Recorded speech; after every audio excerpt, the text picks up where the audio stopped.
Les ONG cibles faciles en une ce matin de votre quotidien Le Dauphiné Libéré pour évoquer l'attaque au Niger dimanche dernier. 8 personnes ont été tuées, dont 6 Français salariés de l'ONG Acted. Une attaque qui n'a toujours pas été revendiquée, mais qui est d'ores et déjà qualifiée de terroriste.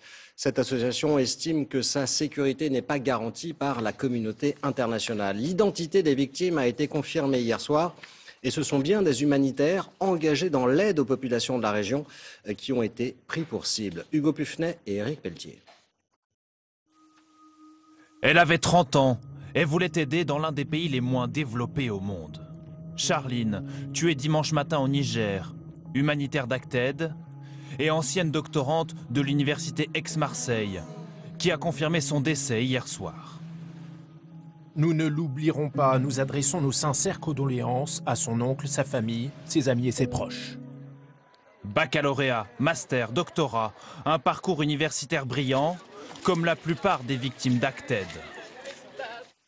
Dans ce véhicule de l'ONG, retrouvé calciné, criblé d'impacts de balles, se trouvait aussi Nadifa. Elle avait travaillé auparavant au ministère des Armées. Et Stella, ex-salariée d'une autre organisation humanitaire, Oxfam. Les deux avaient suivi une formation dans cet institut de Vénissieux en région lyonnaise. Un cursus dédié aux humanitaires en zone dangereuse où ils apprenaient par exemple à piloter et réparer leur 4x4. Autre membre de l'ONG disparu, Myriam, originaire de Montpellier, et Antonin, originaire lui de Bretagne, diplômé de l'école normale supérieure Paris-Saclay. La plus jeune des victimes s'appelait Léo, 25 ans, volontaire international. Il était chargé de logistique à Niamey. Les deux victimes nigériennes sont connues elles aussi. Boubacar, le chauffeur employé d'Acted, et Kadri Abdou, le guide, ancien agriculteur, habitant de Kouré.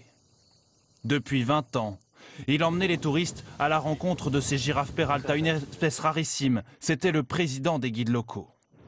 Ce matin, l'ONG française annonce suspendre toutes ses activités au Niger, mais elle ne quittera pas le pays. Et ce matin, Emmanuel Macron a réuni par visioconférence un conseil de défense consacré à cette attaque au Niger. Il a été question de la mobilisation des forces armées françaises présentes dans la région pour l'opération Barkhane. La recherche des auteurs à l'attaque a déjà été lancée. Et puis un deuxième conseil de défense est en cours. Il concerne la lutte contre le coronavirus. Suite à une nouvelle hausse des hospitalisations et des admissions en réanimation, de nouvelles mesures pourraient être annoncées pour éviter une seconde vague d'épidémie.